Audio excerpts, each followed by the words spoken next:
mensagem, eu acho que você já compartilha. Boa noite a todos. Vamos dar início a mais uma noite de estudos do Evangelho Redivivo, Evangelho de Mateus. E para a gente dar início, eu vou pedir a Elisa para ler a página inicial e a Miriam para fazer a prece.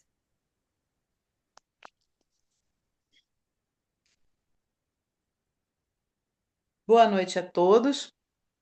A página é do livro Fonte Viva, o item 116, Ide e Ensinai. Psicografia de Francisco Cândido Xavier, Espírito Emmanuel. Portanto, ide e ensinai. Jesus, Mateus, capítulo 28, versículo 19. Estudando a recomendação do Senhor aos discípulos, ide e ensinai. É justo não olvidar que Jesus veio e ensinou.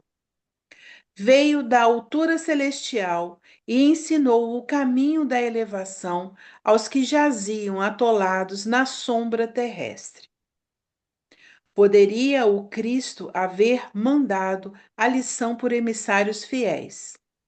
Poderia ter falado brilhantemente, esclarecendo como fazer. Preferiu, contudo, para ensinar com segurança e proveito, vir aos homens e viver com eles, para mostrar-lhes como viver no rumo da perfeição. Para isso, antes de tudo, fez-se humilde e simples na manjedoura. Honrou o trabalho e o estudo no lar e, em plena atividade pública, foi o irmão providencial de todos, amparando a cada um, conforme as suas necessidades. Com indiscutível acerto, Jesus é chamado de Divino Mestre. Não porque possuístes uma cátedra de ouro, não porque fosse o da melhor biblioteca do mundo, não porque simplesmente exaltasse a palavra correta e irrepreensível, não porque subisse ao trono da superioridade cultural, ditando obrigações para os ouvintes, mas sim porque alçou o próprio coração ao amor fraterno e, ensinando, converteu-se em benfeitor de quantos lhe recorriam os sublimes ensinamentos. Falou-nos do Eterno Pai e revelou-nos, com ao seu sacrifício, a justa maneira de buscá-lo. Se te propões, desse modo, cooperar com o Evangelho, recorda que não basta falar, aconselhar e informar. Ide e ensinai. Na palavra do Cristo, quer dizer, ide e exemplificai, para que os outros aprendam como é preciso fazer. E assim, nós vamos fazer a nossa prece, agradecendo aos amigos espirituais, a Jesus, por esses momentos, e muito envolvidos pelas palavras de Emmanuel, que nos deixa o Cristo como esse exemplo daquilo que a gente precisa exemplificar, daquilo que a gente precisa fazer direito, fazer certo, sempre embasados nos testemunhos que o Cristo nos deixou. Então, com a sua humildade, com a sua grandeza, ele chegou até nós e nos ensinou, nos mostrou como nós poderíamos fazer para alçar a nossa evolução, o nosso conhecimento, o nosso aprendizado. Portanto, que fique muito fundo no nosso coração essa exortação do Cristo: ide e ensinai, ide e exemplificai. Graças a Deus, Senhor. Obrigada, Elisa. Obrigada, Miriam. Então, Nós vamos dar continuidade, nós estamos no último capítulo de Mateus, o capítulo 28, né? A Geórgia é a facilitadora e ela vai dar continuidade hoje e a gente vai estar finalizando o capítulo 28. Geórgia, a palavra é sua. Então, boa noite a todos. Vamos dar continuidade a este último capítulo do Evangelho de Mateus e vamos fazer uma breve revisão do que foi falado a semana passada. E esse capítulo ele trata da paixão e da ressurreição, mas né, já finalizando todo esse processo. Vai do versículo 1 ao versículo 20, a primeira parte, e subsequentemente as outras partes, quando a gente vai falar do túmulo vazio, que é do 1 ao 8, a mensagem do anjo. E isso aí, todos esses itens aí nós falamos a semana passada, vamos relembrar rapidamente. Mas primeiro vamos dar uma olhada aqui, né? O que daremos prosseguimento, além do que foi falado a semana passada, o que daremos prosseguimento que é exatamente o 58.2, falando da aparição às santas mulheres, a astúcia dos chefes judaicos e a aparição de Jesus na Galileia e a missão universal. Muito bem, lembrando lá do túmulo vazio, né, que é a primeira parte, com a mensagem do anjo, a gente relembrando que não vamos ler, porque não tem necessidade, mas relembrando que Maria Madalena e a outra Maria, que elas foram ver o sepulcro, e aí houve um tremor de terra e apareceu um anjo do Senhor, né? Depois a gente conversou, né, que era um espírito superior que apareceu e falou para as mulheres que Jesus, para que elas não tivessem medo, que Jesus, que tinha sido crucificado, não estava mais ali, né? Conforme ele havia dito. E falou com que elas fossem contar isso aos discípulos, que Jesus havia ressuscitado dos mortos e que os estava aguardando na Galileia. E aí, assim, foi dado o recado, né? E aí a gente relembrando que nesse período as autoridades judaicas conseguiram de Pilatos uma guarda para vigiar o corpo de Jesus, porque temiam que os discípulos retirassem o corpo e divulgassem a notícia de que Cristo tinha ressuscitado. Mesmo assim, com toda a vigilância, o corpo de Jesus desapareceu. Isso nós vimos na semana passada, falamos sobre isso.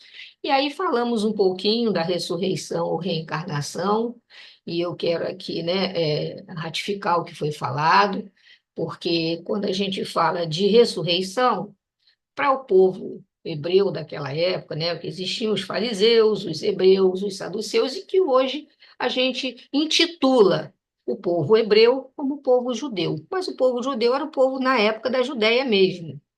Mas hoje a gente acabou que, numa linguagem assim generalizada, a gente chama de povo judeu a todos eles. Mas era o povo hebreu, o saduceu, os fariseus, e os saduceus eram únicos que não acreditavam nessa vida, né? Nesse retorno à vida após a morte. Os demais tinham suas crenças, mas, como sabemos, o que eles chamavam de ressurreição é hoje para a gente o que a doutrina espírita vem explicar da reencarnação. Agora, a questão de Lázaro está lá no Evangelho segundo o Espiritismo, capítulo 4, quando fala de ressurreição e reencarnação, no item 4, e eu vou trazer aqui, que para Lázaro, realmente o termo é ressurreição, porque Lázaro era desconhecido deles na época, mas Lázaro não havia, de fato, morrido. Ou seja, o espírito, a alma ainda estava ligada ao corpo pelo cordão. O laço, o cordão não havia se rompido, né? Apesar dele estar já há 4 dias dentro lá daquele do túmulo, do sepulcro, mas ele não estava clinicamente morto, ele não, o organismo dele ainda tinha, mesmo que de uma maneira muito imperceptível, um metabolismo, né? Então Lázaro realmente aconteceu a ressurreição. Porque o que que é a ressurreição que eles acreditavam? É que o espírito poderia voltar a habitar o mesmo corpo depois da morte física. Isso a gente sabe que cientificamente já está mais do que provado dessa impossibilidade, né? Isso não é possível por causa da próprio metabolismo, da própria questão orgânica que vai se deteriorando logo após cessar a atividade, né, do corpo. E não tem como. E aí a gente pensa, né? Como você vai pensar? Porque eles pensam muito em ressurreição no fim dos tempos, quando vai, né? Todos vão retornar. E aí você pensa na questão assim, e aqueles corpos que foram destruídos, carbonizados, que foram cremados, aqueles corpos que sofreram mutilações, como que isso iria se dar? Mas não é o nosso tema aqui de hoje, é apenas para a gente confirmar. Já não se pode falar mesmo em relação ao profeta Elias e a João Batista. Aqui nós temos a reencarnação, que é o espírito voltar à vida corpórea em outro corpo completamente diferente. Porque a gente sabe que no tempo de Jesus, as ideias sobre o termo ressurreição eram muito imprecisas, né? Ressurreição e encarnação. E o que eles designavam pelo termo de ressurreição é o que o Espiritismo ali criteriosamente chama de reencarnação. E aí, né, eu trouxe aqui até para a gente poder estar confirmando, é o que está lá no Evangelho segundo o Espiritismo, capítulo 4, item 4, onde diz a reencarnação, que nós já sabemos, é a volta da alma ou espírito à vida corpórea, mas em outro corpo, especialmente formado para ele, ou seja, para aquele espírito, e que nada tem de comum com o antigo, né? Porque são situações completamente diferentes, né? Biologicamente, um outro corpo vai se formar pela união do espermatozoide e óvulo de um homem e de uma mulher que não tem nada a ver com a biologia dos pais anteriores daquele espírito, né, quando teve uma outra vida. E a palavra ressurreição podia, assim, aplicar-se a Lázaro, mas não a Elias nem aos outros profetas. E aí a gente tem que entender também a questão da ressurreição quando Jesus, porque Jesus falava muito, né, simbolicamente, muito por meio de parábolas, e a ressurreição ali, até no caso de Lázaro mesmo, né? Lázaro renasceu para a vida nova, renasceu para voltar-se a Deus, para o caminho certo, né? Ele se renovou como espírito. E, no caso, habitando o mesmo corpo, porque ele não estava clinicamente morto, e nós já falamos sobre isso. E continuando a nossa revisão, ficou, né, uma grande incógnita em relação ao desaparecimento do corpo de Jesus, porque foi o quê? Um fato milagroso? Foi uma subtração clandestina, retiraram o corpo dele de lá? Ou porque Jesus não teria um corpo carnal, mas apenas um corpo fluídico, vivendo a vida inteira dele encarnado, apenas com corpo fluídico, né? Ou Jesus, então, teria um corpo carnal e um corpo fluídico? Acho que conversamos bastante sobre isso, vimos lá na Gênese, mas eu trouxe algumas coisas só para concluir. Desde o seu nascimento até a sua morte, tudo em seus atos, na sua linguagem, nas diversas circunstâncias da sua vida, revela as características inequívocas da corporeidade.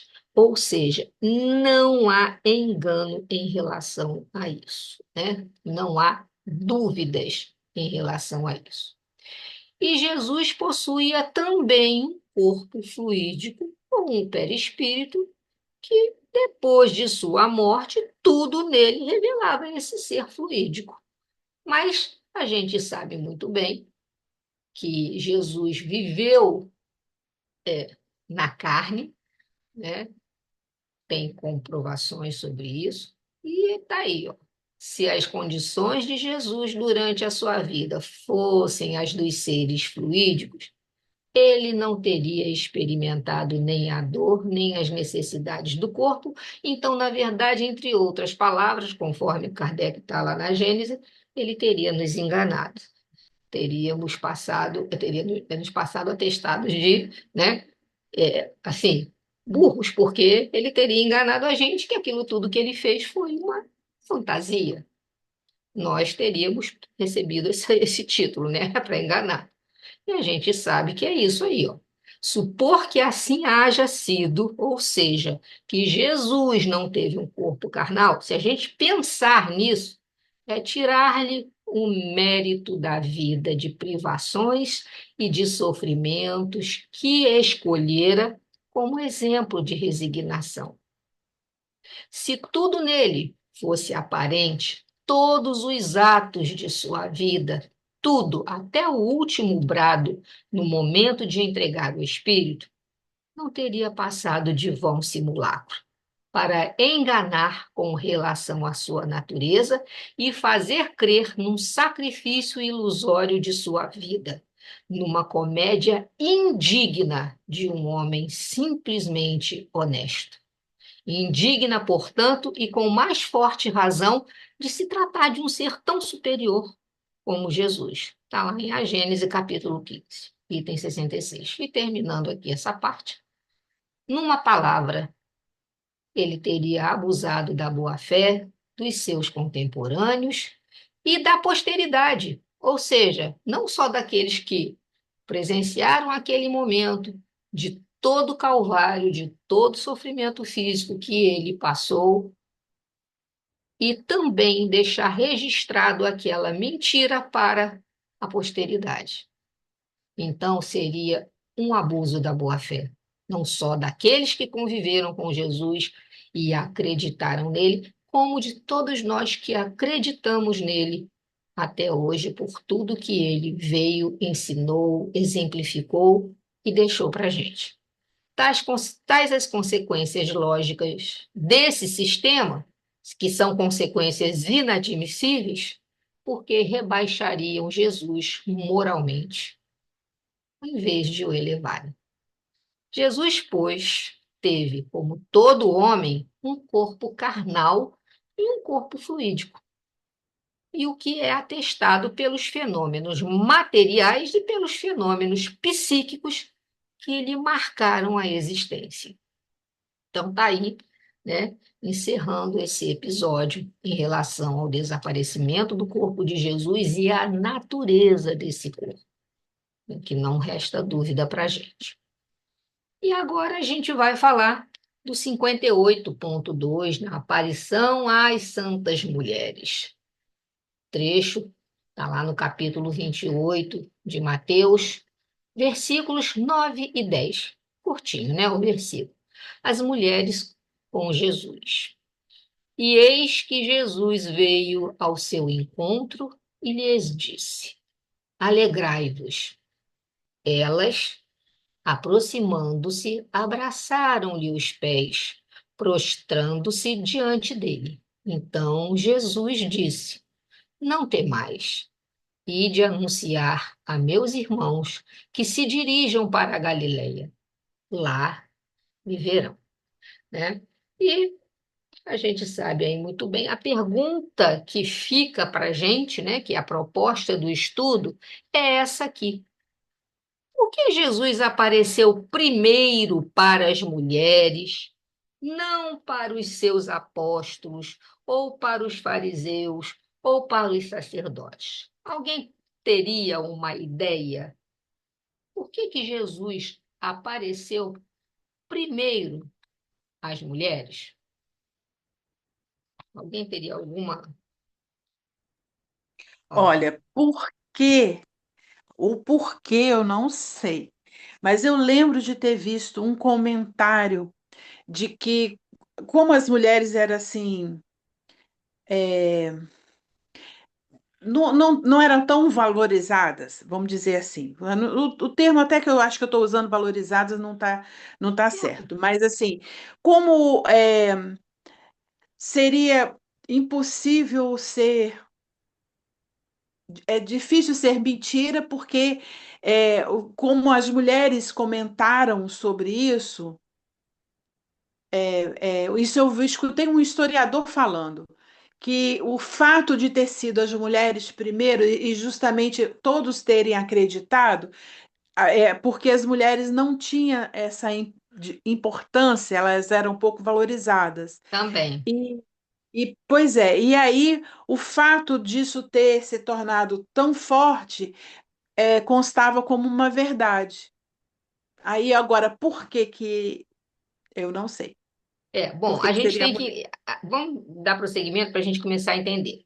Chaplin traz para a gente, lá no Novo Testamento, interpretado versículo por versículo, ele esclarece o seguinte: fato de Jesus ter aparecido primeiramente a elas, as mulheres, e não aos discípulos, é um registro, quer dizer, deixa claro, tem muita significação, porquanto elas, as mulheres, foram testemunhas de sua crucificação.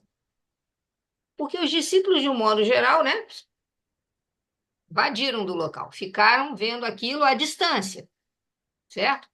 Mas as mulheres não.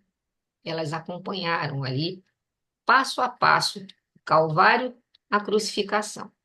E também, se a gente, né, tá aí, ó, no livro Boa Nova, pelo Espírito Humberto de Campos, está ali, ó. Realmente, Jesus sempre, como você falou aí, considerava as mulheres, valorizou o papel da mulher na vida em sociedade, que, a rigor, por séculos sucessivos, sempre foi considerada inferior a ponto de, em determinada época da história humana, ocorrer a discussão se, de fato, a mulher tinha alma ou não. Infelizmente, nós sabemos, até, né, os dias de hoje, século XXI, em algumas organizações sociais fechadas, isso aí Humberto de Campos falou quando trouxe essa mensagem através de Chico, mas a gente está em 2025 e a gente ainda vê isso. Ainda permanece o pensamento sobre a inferioridade humana da mulher. De qualquer forma, fica a lição inesquecível do encontro que se deu entre Jesus e Maria Madalena na manhã do terceiro dia após a crucificação. Maria Madalena, ao encontrar o Senhor ressuscitado, é transportada para um plano de ternura e gratidão, como afirma aí Humberto de Campos. Instintivamente, Madalena se ajoelhou e recebeu o olhar do mestre num transbordamento de lágrimas de inexcedível ventura. Era a promessa de Jesus que se cumpria. A realidade da ressurreição era a essência divina que daria eternidade ao cristianismo. Muito bonito isso, né? Então, aí explicando, porque além das mulheres, né, testemunharem ali o Calvário, o sofrimento, né, de Jesus, a crucificação, o martírio, elas também, né, nunca foram consideradas. A gente sabe aí a passagem da mulher que sangrava, a gente teve aí lá no poço, né, com a samaritana. Enfim, nós temos momentos em que Jesus realmente valorizava a mulher, até mesmo porque Jesus tinha um amor muito grande e uma consideração muito grande por sua mãe, por Maria, uma mulher. Então, ele tinha esse carinho, esse reconhecimento, até mesmo porque Jesus ele sabia, além da, da encarnação do corpo físico, o espírito imortal. Então, a gente sabe que ser homem ou ser mulher é uma questão de, através da reencarnação, a gente experimentar as formas de vida diferentes, né? Não só biologicamente, o que o corpo traz todo o desenvolvimento num corpo feminino, com a questão hormonal, como também a questão do desenvolvimento no corpo masculino.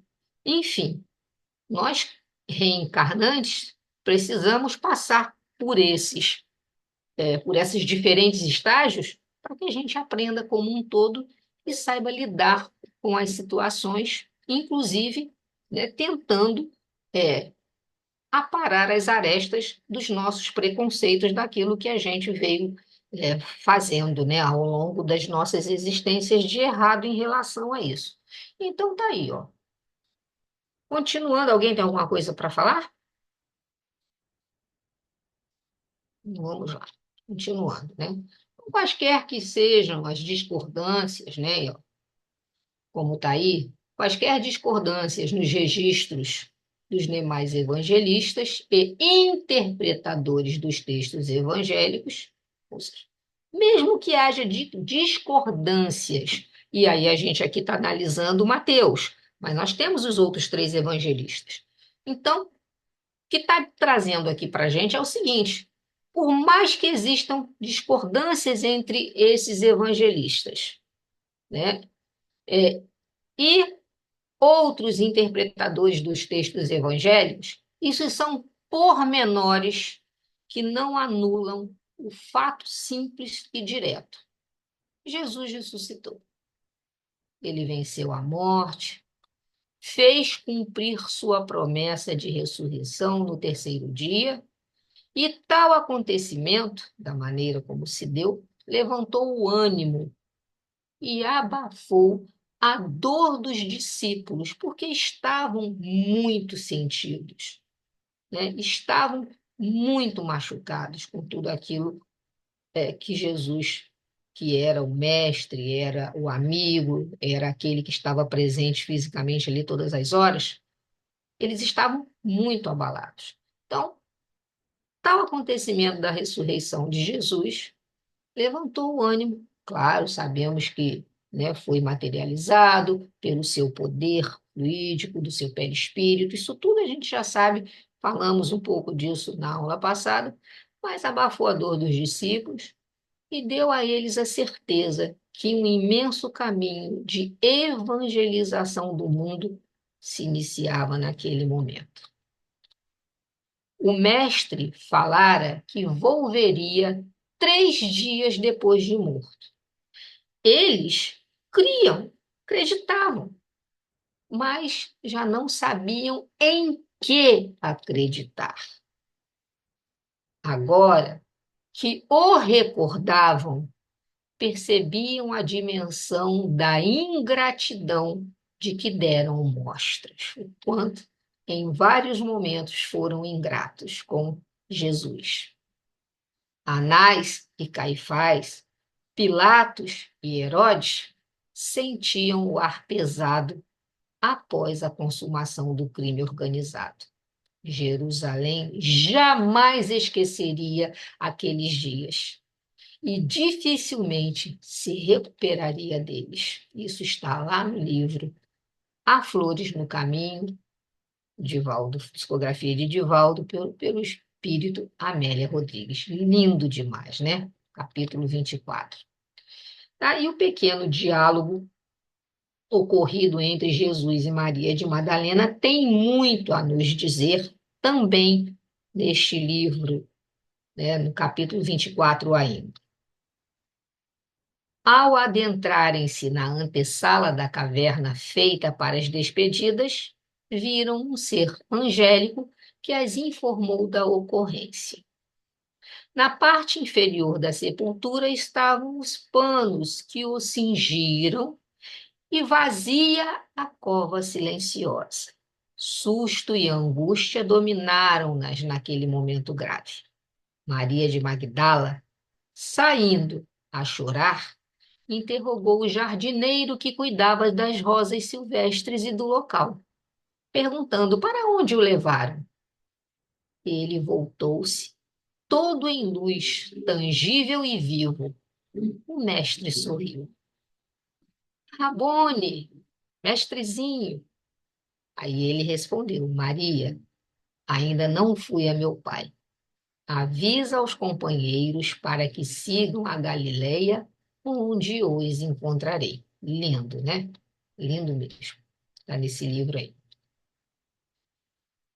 Bom, e aí nós temos, né, que, segundo Divaldo também, pelo espírito Amélia Rodrigues, que, sem dúvida, o mestre amado tinha gloriosamente ressurgido dos mortos, fazendo-nos compreender que a ressurreição incontestável era o selo da sua legitimidade, após as lutas que o túmulo não encerrara.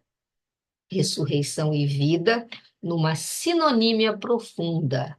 E aí, o que seria, né, essa ressurreição e vida numa sinonímia profunda? Então, a gente tem que entender o seguinte: sinonímia é uma figura de linguagem, né? Ela diz que existe uma relação que existe entre palavras que têm um significado semelhante. Por exemplo, quando eu falo alguém alegre e alguém feliz, né? Eu estou praticamente usando palavras diferentes, mas com significado muito semelhante. A gente sabe que ressurreição e vida, nesse contexto aqui, é exatamente o sentido de continuar a existir. Como está aí, ó, após as lutas que o túmulo não encerrara. Por isso que ela traz a mensagem dizendo que ressurreição e vida numa sinonímia profunda, ou seja, palavras diferentes, mas trazendo o mesmo significado. A vida continua, né? A vida não parou ali. Tanto existiu no plano físico, como continua a existir no plano espiritual. Então, é, geralmente no contexto religioso, especialmente no cristianismo, né? Essas palavras, ressurreição e vidas, elas são usadas realmente como sinônimos. Nesse sentido, sinônimos elas não são, porque ressurreição, que tem lá no dicionário, que é o retorno à vida corpórea ao mesmo corpo após a morte. E a palavra vida, ela diz respeito ao estado de existir, tanto na forma física quanto na forma espiritual. Aqui, para a gente, é esse o sentido, né? A relação entre ressurreição e vida. É continuar a vida que o túmulo não encerra. Por mais que a matéria física não exista mais para aquele espírito, o espírito continuará existindo. Então, é um aspecto de uma vida eterna, né? Dali, agora, ela não vai mais deixar, vai continuar cumprindo a sua jornada, seja no plano espiritual ou encarnado ainda, quantas vezes forem necessárias, ou então apenas não, principalmente por missões, né? Como foi o caso de Jesus aqui, tinha um objetivo muito claro. Então, as esperanças consolidaram-se, o medo cedeu ao desejo do sacrifício. Muito bem. E Emmanuel também nos orienta como inserir a preciosa lição da ressurreição no contexto da nossa vida diária.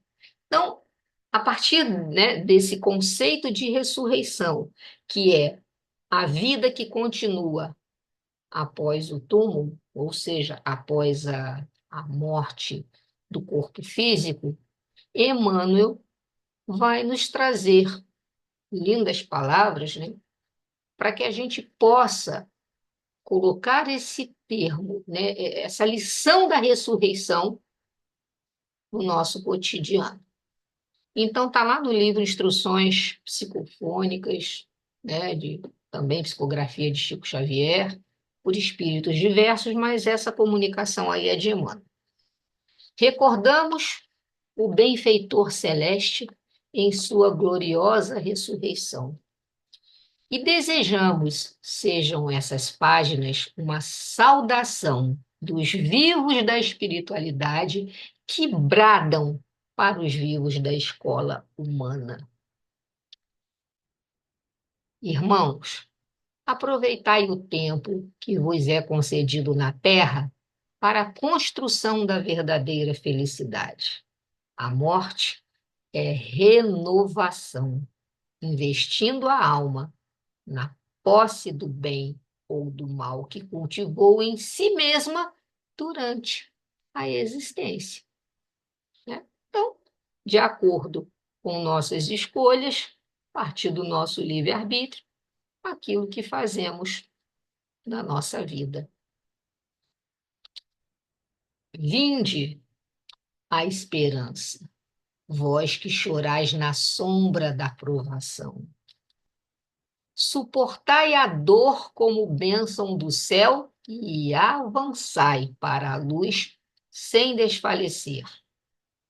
Depois de curto estágio na terra, estareis conosco na triunfante imortalidade. Ajudai-vos uns aos outros, ainda aqui alertando, né? Que nós passamos por estágios na terra, mas estaremos, depois de cumprir com aprender, né? Depois da gente, fazendo uma analogia aqui à escola, conforme a gente vai estudando, conforme a gente vai sendo testado na escola dos conteúdos que estão sendo ensinados, nós vamos para a promoção daquele ano escolar cumprido, para o ano seguinte. Então, à medida que a gente avança na escolaridade aqui da Terra, com a nossa, fazendo uma analogia, né, com o nosso testemunho, com o nosso trabalho, com as nossas expiações e provas, nós vamos caminhar triunfante na imortalidade, lembrando que não sozinhos, né? Ajudai-vos uns aos outros. Educai-vos, aprendendo e servindo, porque a educação para o espírito é aprendendo e servindo. E, buscando a inspiração de Jesus para a nossa luta de cada dia, roguemos a Deus que nos abençoe. Tá? Esse é o prefácio em saudação, que é uma mensagem de Emmanuel. Claro que, né, eu tirei alguns trechos porque era muito maior do que isso, mas o, o principal aqui para a gente entender como que a gente pode inserir essa lição da ressurreição para o nosso dia a dia, né? Nosso trabalho, a nossa dedicação, aprender, servir, corrigir os nossos erros, entender que a dor, ela vem e não é à toa, mas a gente precisa perseverar para que a gente possa chegar naquele estágio lá, né, de caminhar na imortalidade triunfante. E aí a gente passa agora para o 58.3, que é a astúcia dos chefes judaicos. Aí Mateus, capítulo 28, já são os versículos de 11 a 15. Lembra que a gente, quando falou lá das mulheres, parou no versículo 10. E aí, continuando, Mateus diz assim: E, quando iam, eis que alguns da guarda, chegando à cidade, anunciaram aos príncipes dos sacerdotes todas as coisas que haviam acontecido. E, congregados, eles com os anciãos, e tomando conselho entre si, deram muito dinheiro aos soldados, dizendo, olha a corrupção aí desde aquela época, né? Dizendo, dizei, vieram de noite os seus discípulos e, dormindo nós, o furtaram. Então, ensinaram aos guardas, toma aqui o seu dinheirinho, e se alguém perguntar, vocês vão dizer que os discípulos chegaram à noite e os guardas estavam dormindo e os discípulos levaram o corpo de Jesus. E, se isto chegar a ser ouvido pelo presidente, nós o persuadiremos e vos poremos em segurança. E eles, recebendo o dinheiro, fizeram como estavam instruídos. e foi divulgado este dito entre os judeus até o dia de hoje. Não adiantou muito, né? Foi feito, mas sabe-se que era mentira. Sabe-se até hoje que foi uma, vamos dizer assim, um conchavo que foi feito para calar a boca, né, daqueles que quisessem acreditar na ressurreição do Cristo, mas não adiantou nada. Muito bem. Quanta inocência daqueles que fizeram essa proposta, né? Os sacerdotes, os anciãos que se reuniram e tentaram implantar essa mentira. Como deter a marcha do progresso? Como adulterar a própria história que dividiu a trajetória da humanidade em antes do Cristo e depois dele? E aí, para que a gente possa, né, clarear a nossa mente, que não se atrasa o progresso, que não existe essa possibilidade, quer dizer, deter o progresso. A gente pode até, com os nossos erros, com os nossos enganos, com as nossas ilusões, até atrasar, né? Mas Deus, com certeza, vai estar colocando o progresso na marcha certa, certo? E aí nós temos lá em O Livro dos Espíritos as questões 781 e 781A falando sobre isso. A 781 diz assim, pergunta, né? Kardec pergunta aos espíritos: tem o homem o poder de paralisar a marcha do progresso? Ou seja, deter, né? Com suas armadilhas e artimanhas? Aí os espíritos responderam: não, mas tem, às vezes, o de embaraçá-la, ou seja, de causar um tumulto nessa marcha desse progresso, né? 781A. Que se deve pensar dos que tentam deter a marcha do progresso e fazer que a humanidade retrograde, ou seja, que a humanidade dê passinhos para trás? Pobres seres que Deus castigará serão levados de roldão pela torrente que procuram deter. Então, não adianta, né? Como diz, pode tentar embaraçar, mas não vai conseguir deter, porque eles serão levados aos montes, exatamente por aquele progresso que estão tentando frear. Nota de Allan Kardec. Sendo o progresso uma condição da natureza humana, não está no poder do homem opor-se-lhe. É uma força viva, cuja ação pode ser retardada, porém não anulada, por leis humanas más, ou seja, leis humanas ruins. Quando estas se tornam incompatíveis com ele, despedaça-as juntamente com os que se esforcem para mantê-las. Ou seja, quando estas leis nossas se tornam incompatíveis com esse progresso que precisa chegar, precisa acontecer, e essas leis serão despedaçadas, no sentido aí figurado, né? Despedaçadas juntamente com aqueles que estão ali fazendo força para manter aquelas leis. Assim será até que o homem tenha posto suas leis em concordância com a justiça divina, que quer que todos participem do bem e não a vigência de leis feitas pelo forte em detrimento do fraco, né? Que os espíritos praticamente disseram, né? As leis de vocês normalmente se se presta esse papel. São leis feitas, leis escritas para, vamos dizer assim, privilegiar um grupo, né? Sempre assim, forte em detrimento do fraco. Alguém tem alguma dúvida em relação a isso aí? Quer falar alguma coisa? Porque a gente agora já está partindo para o último ponto aí, né? Georgia, A única coisa que eu queria comentar, né? Você fez um breve comentário no início, como a humanidade caminha a passos muito lentos mesmo, que nós vemos isso aí, o título, né? A astúcia dos chefes judaicos, esse o nome que nós damos isso para hoje é a corrupção, né? E isso tão presente na nossa sociedade ainda, desde que o mundo é mundo, né? É, E assim, a gente muito pouco caminhou, não é? Porque isso daqui para a gente parece uma coisa assim,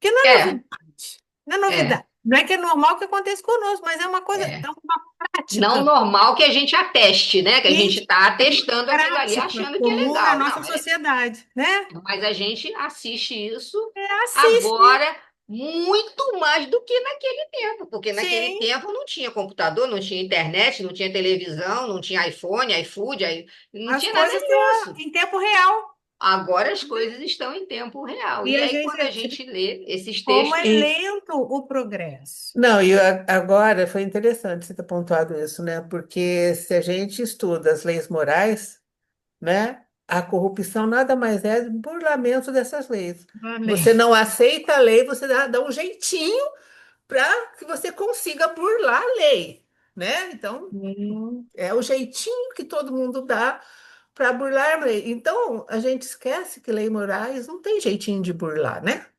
exatamente, Você elas não não tem esse têm. jeitinho, não tem como você fazer essa corrupção em questões morais. Porque a Não dá. moralidade nossa é muito esquisita, né? A gente não entende muito, né? É, Então, Ela é perpassa-se pela oscilante, assim ética, como a nossa é, fé, né? né? Então, é aquela coisa que a gente confunde, até eu fiz estudo com a ética, né? A questão da ética e da Sim, a moral, gente confunde tudo isso. e, e a gente esquece que isso vai ficar na nossa conta, né? exatamente, porque as leis morais você não vê, vamos tentar para fazer um adendo para poder, né? Você não vê Não, isso nas leis não morais, tem, né? pois é. Vamos fazer uma modificação aqui nesse texto, vamos trocar essa vírgula de lugar, porque trocando a vírgula a frase já passa a ter um outro Então, sentido. a gente já sabe que quando a gente é ou aquele que corrompe, né, ou aquele que se deixa ser corrompido, você, com certeza, você não está no caminho do homem de bem, né? Você Com já certeza. você está já pegando desvio mesmo, não tem Muito saída. grande, é verdade, é verdade. Uhum. Foi exatamente isso aí. E aí, ó, a gente até voltando ali, já que vocês tocaram, tá aqui, ó, né? Uhum. Assim será até que o homem tenha posto suas leis em concordância com a justiça divina, né? Pois Que é. quer que todos participem do bem e não a vigência de leis feitas em favor de Pelo grupos. forte em Uhum. detrimento dos fracos, sim. Que é o que é Agora vê, ó, hoje, né? Kardec colocou isso para a gente aí lá. Quando foi que foi feito o Livro dos Espíritos? 1857, né? E foi publicado, não foi isso? E aí? E aí isso vem trazendo lá em Mateus, há 2.000 anos atrás, né? 2025, 2.000 e poucos anos atrás, quando os chefes queriam, compraram os guardas Compraram os guardas. com Ó, você falou que estava dinheiro, dormindo, que roubaram, né? Te deu dinheiro para isso. É para isso aí. poder essa história aí Hum. da ressuscitação, do aparecimento. E lembrando, né, inclusive até eu estava escutando um negócio, uma das palestras em relação a isso, né? A gente escuta muita coisa, claro, a fonte é muito importante, mas uma das palestrantes ela trouxe uma situação muito interessante a você. A própria medicina utiliza o termo ressuscitar para aquele que chega numa condição, o coração para, mas sabe que É. ainda há uma esperança de, né, retomar a vida naquele corpo que Uhum. ainda não Tem perdeu as parada possibilidades. cardíaca, assim eles chamam de ressuscitar, quando dá aquele negócio. Não, É. ele falou assim, vamos para a ressuscitação. É. Vamos tentar, eles usam o termo ressuscitar mesmo para aqueles que têm uma parada, para aqueles que entram naquela condição de quase morte. Mas eles sabem que ainda há uma possibilidade Ah, de você, com as manobras que tem hoje em dia, então muito mais, né? Muita tecnologia, a medicina avançou muito, de você, entre aspas, trazer aquele corpo à vida de novo. Quer dizer, ou seja, retornar. Mas nós sabemos, já dentro da explicação da doutrina espírita, que a possibilidade se deu porque o laço não foi rompido, sim. né? O espírito ainda estava ali preso àquele corpo, o corpo passou por um colapso, alguma coisa, ou parou o coração, mas eles, através das manobras, eles conseguiram ressuscitar. E às vezes a gente sabe que eles não ficam, eles não tentam só 5, 10 minutos, não. Tem processo de ressuscitação que leva horas, leva 1 hora ali naquela. Os médicos trocando, cada um fazendo uma massagem, porque cansa você ficar fazendo aquela massagem cardíaca enquanto está se aplicando as coisas. Ou seja, eles vão até o final das possibilidades ali, né, de esgotar a possibilidade de não trazer mais a volta. Então, a questão é essa daí. Eles sabem muito bem que, em relação a isso, da questão das leis divinas, elas não vão ter nenhuma, vamos dizer assim, alteração nunca. E a nossa está sempre se alterando e, por enquanto, ainda se alterando para privilegiar um grupo e não para nos colocar em igualdade, né? Dos demais, de todos, né? Todos serem tratados de uma mesma. A gente sabe que não vai existir nunca essa igualdade de, vamos dizer assim, em relação à riqueza, à pobreza, mas a igualdade na moralidade, no tratamento, isso com certeza depende da gente. Porque o espírito ele precisa estagiar em situações diferentes até que ele possa expurgar o mal que haja cometido, né? E aí a questão da aparição de Jesus na Galileia e a sua missão universal. Está lá no finalzinho já, caminhando, ainda no capítulo 28, versículo 16 a 20. E os 11 discípulos partiram para a Galileia, para o monte que Jesus lhes tinha designado. Eles não receberam a informação que eram para ir para a Galileia? Então, eles foram. E quando ouviram, o adoraram, mas alguns duvidaram. E, chegando-se Jesus, falou-lhes, dizendo: É-me dado todo o poder do céu, no céu e na terra. Portanto, ide, ensinai todas as nações, batizando-as em nome do Pai e do Filho e do Espírito Santo, ensinando-as a guardar, ensinando-as a guardar todas as coisas que eu vos tenho mandado. E eis que eu estou convosco todos os dias até a consumação dos séculos. Amém. Bom, essa questão do Pai, do Filho e do Espírito Santo, a questão da Trindade, a gente sabe muito bem que algumas coisas foram acrescentadas, a questão da tradução, e a gente não vai discutir isso aqui. Mas Jesus aqui, né, depois de ter deixado a carne e apareceu aos discípulos e a outros, dizendo que era para levar a todas as nações o que Jesus havia ensinado, o que Jesus havia exemplificado. As aparições de Jesus após a sua crucificação, né? Isso é um ponto assim que não tem dúvida, né? É incontestável. Mas para a gente ter uma visão geral do assunto, né? A gente vai trazer aqui o que foi relatado pelos demais discípulos também. Então, nós temos aí a descoberta do sepulcro vazio no dia seguinte à crucificação, na manhã do domingo de Páscoa. Está lá em Mateus, que a gente acabou de estudar. A aparição às mulheres possivelmente eram Maria de Madalena, Joana de Cusa e Maria de Cleófas.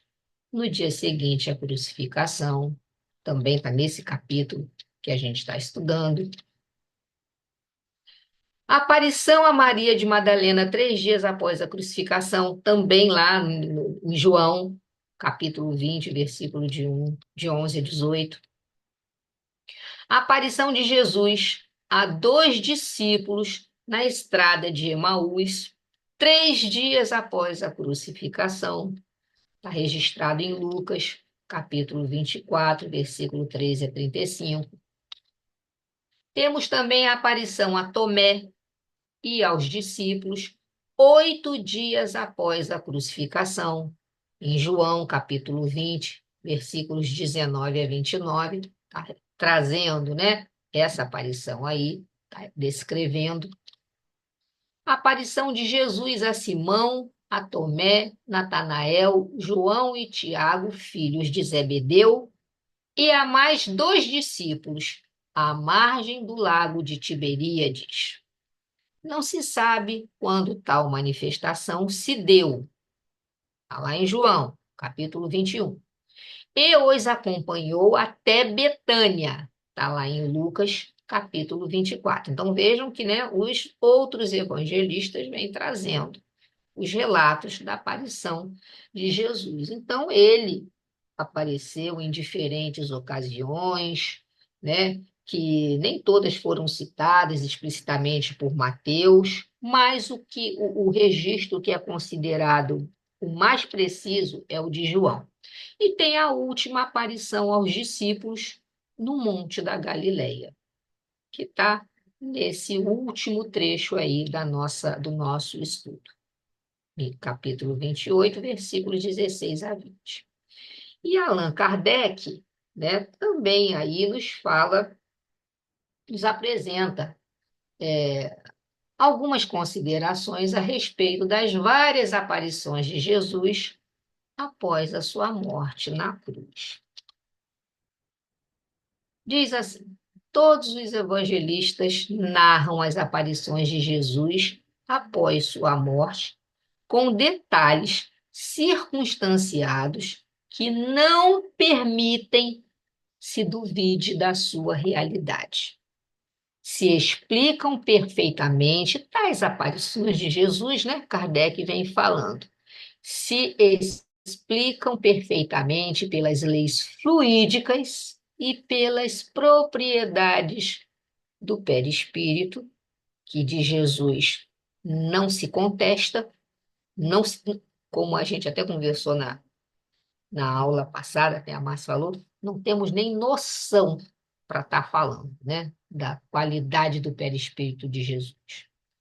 E nele reconheceremos, em tais ocasiões, dessas aparições, todas as características de um ser fluídico, né? Ou seja, aqui deixando claro que Jesus apareceu após a sua morte nesses diversos relatos aí dos evangelistas, como um ser fluídico, com as propriedades, né, explicadas pelas leis fluídicas e do próprio perispírito de Jesus. Aparece inopinadamente e, do mesmo modo, desaparece. Ou seja, ele aparece e desaparece de uma maneira assim, sem aviso, sem nada combinado. Uns o veem, outros não, sob aparências que nem mesmo os seus discípulos o reconhecem. Né? Foi quando ele caminhou lá na estrada de Emaús, lá, os 2 discípulos, eles não o reconheceram. Mostra-se em recintos fechados, onde um corpo carnal não poderia penetrar. Todas as suas atitudes, em suma, denotam alguma coisa que não é do mundo terreno. Jesus, portanto, se mostrou com seu corpo perispirítico, o que explica que só tenha sido visto pelos que ele quis que o vissem. E se ele estivesse com seu corpo carnal, todos o veriam como quando estava vivo. Então, aí, Kardec apresentando as considerações a respeito das aparições de Jesus após a sua morte como um ser fluídico, materializado muitas vezes até de um outro aspecto, né? De uma outra roupagem, porque, na verdade, ele o fazia quando necessário, da maneira que era necessário, e aqueles que ele realmente precisava que ouvissem, ele se fazia presente, se mostrava. E aqueles que não, ele não ouvia. E isso, para um corpo carnal, não é possível, sendo somente o corpo carnal, como ele quando estava encarnado, todos ouviam, sem nenhuma distinção. O espírito Humberto de Campos relata que a última aparição de Jesus ocorrida na Galileia foi presenciada não apenas pelos membros do colégio apostolar, mas por uma multidão, que ao todo somava-se 500 pessoas. Ficou conhecido isso mesmo, a aparição aos 500, né? No entanto, ao pé do monte, onde o Cristo se fizera ouvir algumas vezes, enquanto estava encarnado, reuniam-se invariavelmente todos os antigos seguidores mais fiéis que se haviam habituado ao doce alimento de sua palavra inesquecível. Eram romanos de mistura com judeus desconhecidos, mulheres humildes conduzindo os filhos pobres e descalços, velhos respeitáveis cujos cabelos alvejavam da neve dos repetidos invernos da vida. Está lá no livro Boa Nova, pelo Espírito Humberto de Campos, capítulo 29. Humberto de Campos relata também que, segundo as tradições existentes no plano espiritual, aquele dia caracterizaria a última aparição de Jesus que, ao despedir-se, deixou as orientações bem claras relacionadas à implantação do seu evangelho no coração dos homens. Consta que Jesus apareceu a aproximadamente 500 pessoas, denominadas mais tarde de os 500 da Galileia, prestando-lhes os seguintes esclarecimentos. O cristianismo, deixa eu ver aqui. Não, aí eu não trouxe. Aí é uma pergunta que eu trouxe. Depois eu boto lá o outro. Já nos perguntamos que seria o cristianismo sem as aparições de Jesus? Nós já fizemos essa pergunta. Sem esses relatos dos evangelistas que falam sobre essas aparições e que, com certeza, né, atestando o seu corpo fluídico, não nessa linguagem clara que a gente fala aqui, mas através dos relatos, da maneira como eles contavam. Então vamos lá. O cristianismo é a religião da imortalidade. Sem esta, ou seja, sem acreditar na imortalidade, não se compreende a missão de Jesus.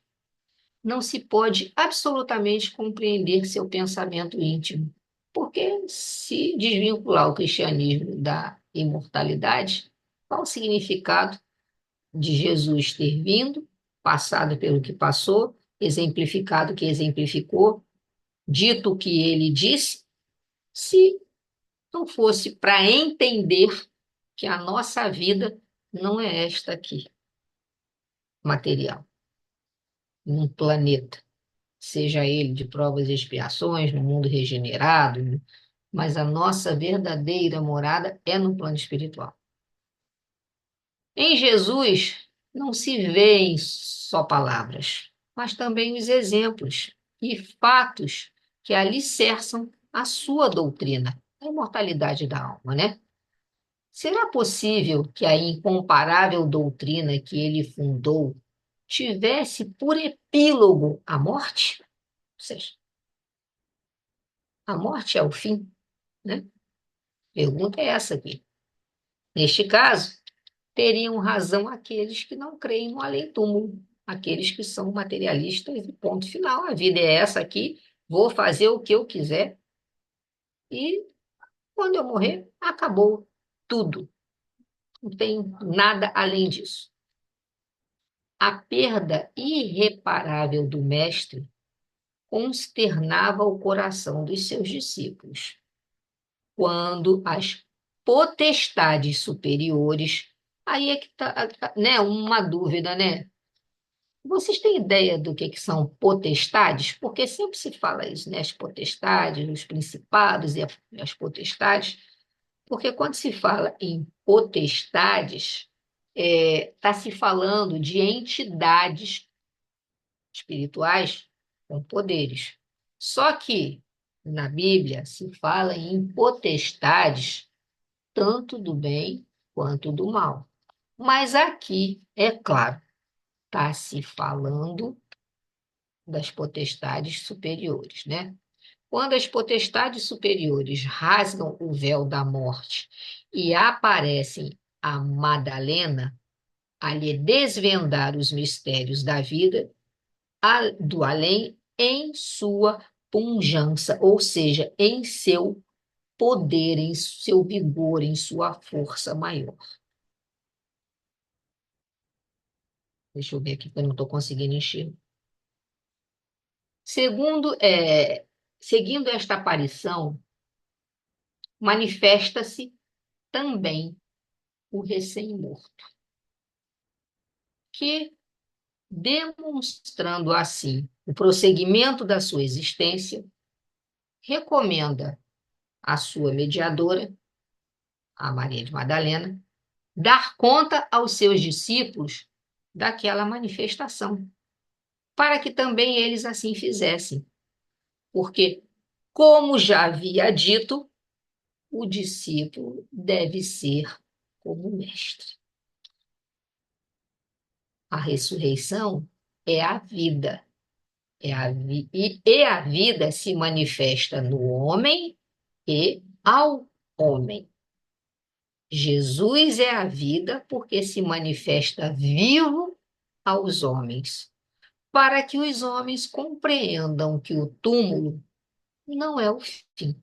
Então, Jesus é a ressurreição, mostrando que a vida é além daquela que se imaginava. Está lá em Parábolas e Ensinos de Jesus, por Caibar Schutz, no capítulo Cristianismo e Imortalidade. Ide, ensinai todas as nações, batizando-as em nome do Pai, do Filho e do Espírito Santo. Qual o espírito da letra nesta fala de Jesus, né? A pergunta, qual o espírito da letra nesta fala de Jesus? Então, quando Jesus diz a seus discípulos que devem ensinar a todas as gentes a observar os seus preceitos, recorda-lhes os seguintes pontos. Primeiro, isso serve para a gente, né, gente? Pregar e praticar. Jamais desmentir com os atos o que se prega com as palavras, porque o exemplo é o melhor dos mestres. Isso aí literalmente tem a ver com aquela frase, né, que a gente costumava ouvir muito, eu pelo menos escutava. Faça o que eu mando, mas não faça o que eu faço. Né? E isso não cabe mais. Pregar e praticar. Nós não podemos desmentir com atitudes erradas o que pregamos, o que tentamos ensinar, o que falamos.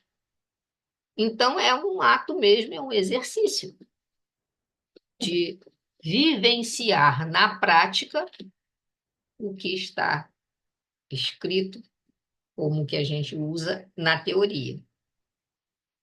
Porque a gente costuma falar, né? Na teoria tudo é lindo. Mas quando você vai botar em prática, por dificuldade. Na teoria, eu posso listar várias atribuições que precisam acontecer, que precisam ser feitas. Mas o colocar em prática já é algo um pouco complicado. Então, tá aí, ó. O exemplo é o melhor dos mestres, né? A palavra, como diz a palavra, convence, mas o exemplo arrasta. Jamais pregar o evangelho com segundas intenções, isto é, procurando, por meio dele, explorar o próximo, mas que o pregador seja impulsionado apenas pelo amor aos pequeninos ignorantes da terra e pelo sentimento do bem, né? Então, esses pequeninos ignorantes da terra somos todos nós antes de conhecermos qualquer coisa. Então, aqueles que vêm para nos trazer o ensinamento precisam ter, que já têm um esclarecimento, né? Que já vieram até preparados para aquilo, eles precisam realmente fazer pelo amor, mas não com segundas intenções. Todos os que pregam têm o dever de se fortificarem pela oração e pela vigilância, a fim de exemplificarem o que pregam por meio de uma ação construtiva. Está repetindo lá praticamente o que foi falado no ponto 1, mas acrescentando que alinhar atos e palavras precisa de oração e vigilância, porque a gente vive ainda num mundo onde o mal ainda tem muito mais força. Hoje eu estava conversando com uma moça e ela estava falando que que há 10 anos ela é eu não sei qual é a igreja dela, não sei se é batista, eu não sei, não perguntei, mas ela é da evangélica. E ela disse que há 10 anos ela participa todo mês de julho, nesse período, de como é que eles chamam, meu Deus? É de um retiro bíblico, né? Um retiro espiritual. E ela disse porque ela falou que é para Atibaia, em Atibaia. Aí ela começou a contar o que acontece lá. E ela disse que não tem como ela deixar de ir, porque ela levou a filha dela a primeira vez com 2 anos e a filha dela agora está com 12 e a menina cobra. Todo ano, quando chega no início do ano, que eles começam a fazer os contatos e tal, que eles já começam a se organizar para poder chegar agora em julho, já está tudo direitinho e vai. Eu falei, mas é barraca, é o que que faz e tal? Eu falei, não, não, tem apartamento direitinho, e aí tem a pessoa que arruma, tem as pessoas que cozinham, a maior parte do trabalho é voluntário. Aí ela estava contando, eu falei, gente, que coisa interessante, tem toda uma programação.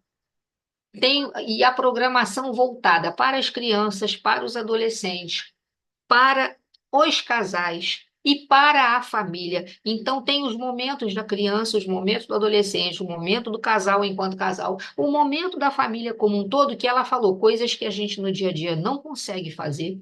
Lá a gente consegue, e aí ela começou a colocar, eu falei, tá, e durante o ano esse lugar fica parado, não tem nada? Ela disse, não, durante o ano os jovens que têm o interesse são mandados para lá e eles ficam um ano lá em estudo e treinamento para que eles possam se tornar pastores, os pregadores das lideranças jovens em suas igrejas, em suas cidades, mas eles fazem um estágio de um ano lá. E quando ela começou a falar, eu comecei a ficar imaginando aquilo tudo na minha cabeça. Eu falei, gente, como tem coisa boa. Eu falei, mas é só para evangélico? Ela falou assim, não. Com várias igrejas, várias denominações, né? A pessoa é um seminário bíblico, né? Mas voltado para isso que eu já te falei. Aí eu falei, puxa vida, né? São ações interessantes, são ações boas que não são divulgadas. Aí ela falou isso para mim, pois é, o bem não dá ibope, mas o mal ainda dá muito ibope.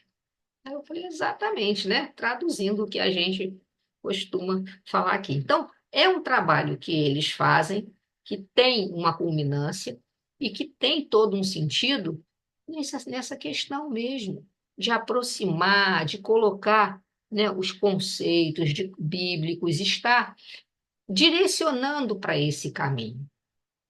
E ali tem um momento de oração, um momento de vigilância, e é uma ação construtiva, né? Tá aí, ó. Exatamente o que estava aí, por incrível que pareça, hoje, eu tive essa conversa com ela hoje. Quarto ponto. Através dos séculos, nos dias luminosos ou no meio das trevas da ignorância, onde quer que se encontre um discípulo sincero, por mais humilde e pequenino que seja, junto a ele estará um mensageiro de Jesus, animando, amparando, fortificando e inspirando o trabalhador de boa vontade e o discípulo fiel. Que coisa linda, né? Porque quando a gente fala treva, a gente pensa que é a escuridão, mas não é a escuridão do dia virar noite, é a escuridão da ignorância mesmo, né? Da questão de não saber, de agir por ignorância porque não tem conhecimento. E aí, aquele que, independente da sua condição, mas se coloque como um discípulo sincero, vai estar amparado, vai estar fortalecido, vai estar sendo inspirado, né? Está lá no Evangelho dos Humildes.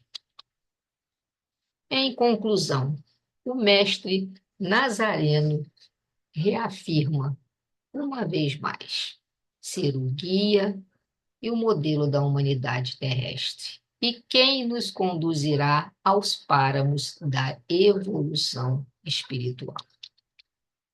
É isso aí.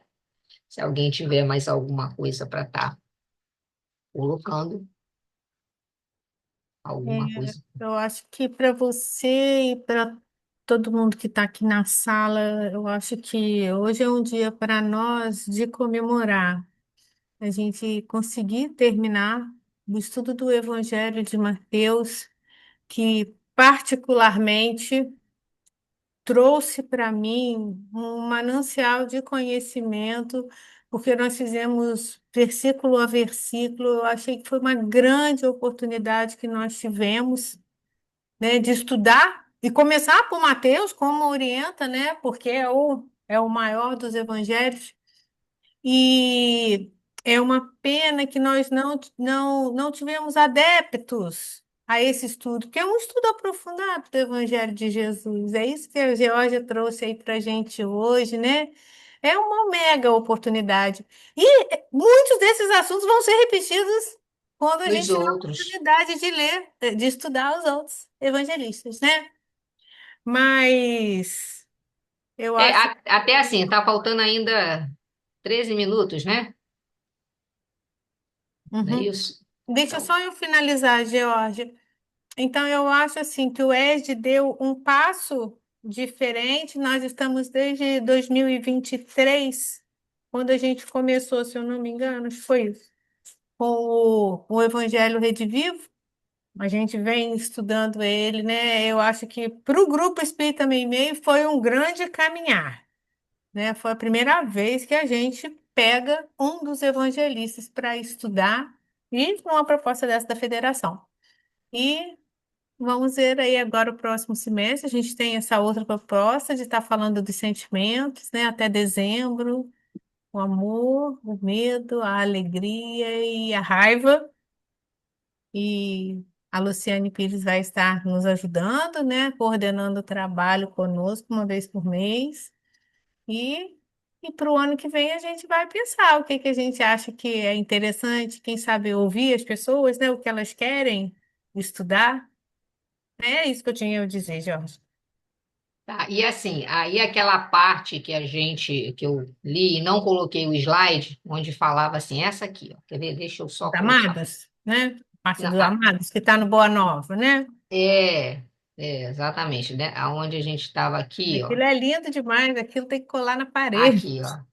Aonde está aqui, né? Relata e tal, que prestando-lhe os seguintes esclarecimentos, né? Onde eu falei, eu esqueci de botar o slide. Mas eu não fiz o slide, mas eu vou dar uma lida aqui para vocês rápido. Ele diz o seguinte: o Jesus, né? Falando para esses 500 da Galileia. Ele diz assim: Amados, eis que retorno à vida em meu Pai para regressar à luz do meu reino.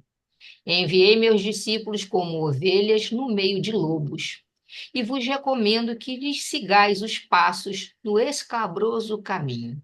Depois deles, É a vós que confio a tarefa sublime da redenção pelas verdades do Evangelho. Eles serão os semeadores. Vós, quer dizer, ele estava falando para os discípulos e para os 500, né? Vós sereis o fermento divino. Instituo-vos os primeiros trabalhadores, os herdeiros iniciais dos bens divinos. Para entrardes na posse desse tesouro celestial, muita vez experimentareis o martírio da cruz e o fel da ingratidão. Em conflito permanente no mundo, estareis na terra, fora de suas leis implacáveis e egoísticas, até que as bases do meu reino de concórdia e justiça se estabeleçam no espírito das criaturas. Negai-vos a vós mesmos, como neguei a minha própria vontade na execução dos desígnios de Deus, e tomai a vossa cruz para seguir-me. Então, daí a gente já entende, né? Jesus tinha o livre-arbítrio, mas ele negou a sua vontade para seguir a vontade de Deus. Ele ainda termina aqui, tem mais um pedacinho. Séculos de luta vos esperam na estrada universal. É preciso imunizar o coração contra todos os enganos da vida transitória para a soberana grandeza da vida imortal. Vossas sendas estarão repletas de fantasmas de aniquilamento e de visões da morte. O mundo inteiro se levantará contra vós em obediência espontânea às forças tenebrosas do mal que ainda lhes dominam as fronteiras. Sereis escarnecidos e aparentemente desamparados. A dor vos assolará as esperanças mais caras. Andareis esquecidos na terra em supremo abandono do coração. Não participareis do venenoso banquete das posses materiais. Sofrereis a perseguição e o terror. Tereis o coração coberto de cicatrizes e de ultrajes. A chaga é o vosso sinal. A coroa de espinhos, o vosso símbolo. A cruz, o recurso ditoso da redenção. Vossa voz será a do deserto, provocando muitas vezes o escárnio e a negação da parte dos que dominam na carne perecível. Né? E isso aí ele trouxe aonde? Foi no livro Boa Nova mesmo, tá? O Espírito Humberto de Campos. Então é isso. Muito obrigada, Finalizamos. Adelaide. Quem mais quer fazer um comentário? Miriam, Bebel, Elisa. Acho que é a Cleia, né, que está aqui. Realmente, né? Eu acho que a gente vai amadurecendo, né? Quanto mais a gente vai escutando, porque às vezes na próxima que a gente escutar, a gente de repente dá um clique na gente, nossa, isso aqui eu não percebi tanto da outra, porque a gente só aprende por repetição, né? Às Hum, vezes, você vê, tem coisa que a gente já esqueceu, mas hum. que tá ali, né? Você vai, que nem a gente vai ruminando, né? Eu acho que é nem isso, tem que Na ruminar. verdade, é assim, ficou guardado num cantinho da Tá, nossa tem que consciência. combinar. E é gozado que isso aparece, às vezes, em conversa, em discussão, assim, vai aparecendo, você pesca lá atrás, coisa que então, é muito importante. Sim, eu sei que é difícil você ver pela quantidade de pessoas, né? É, é, muitas pessoas. Eu gosto de coisa mais pronta, né? Coisa que tem que Sim. é mais complicado O mesmo. evangelho é difícil, é Mas, simbólico, a gente vai pensar, né? eu acho que incomoda. Também tem isso, né? Então, Tem mas é mais? assim mesmo. Foi muito bom, Jorge. Mais ninguém? Então, a gente vai entrar em recesso as próximas 2 semanas, que serão dia 22 e 29, com a proposta da primeira semana de agosto, no dia 5, a gente está iniciando o novo curso. Tá bom? Não sei se a gente pode chamar de curso, eu não estou gostando dessa palavra curso, né? Mas também ainda não arrumei outra, não. Vocês arrumarem algum aí, alguma palavra para ele, para o que nós vamos fazer aqui. Tá? Dá uma ideia aí. A Sônia fala que é tudo é roda de conversa, né? Roda de conversa. É tudo Eu roda. tenho a impressão que roda de conversa é barzinho, sabe? Tá no botequim. Ah, Eu tenho essa não. impressão. Mas é bem informal, é legal. É, Então vamos lá, gente. Eu vou fazer a prece final, então, a gente agradecendo. A Deus, nosso Pai, a Jesus, nosso mestre querido, a nossa querida Meimei, os trabalhadores da nossa casa que nos ajudaram, nos ampararam a chegar ao fim do estudo do Evangelho de Mateus. É com muita, mas com muita alegria que todos nós fechamos esse ciclo de estudos e que muitos outros possam vir para nós e possamos estar abertos a eles. Que a paz de Jesus possa estar em nossos corações e que possamos, no decorrer desses próximos 15 dias, nos refazermos, nos enchermos de energias para o novo retorno em agosto. Por graças a Deus.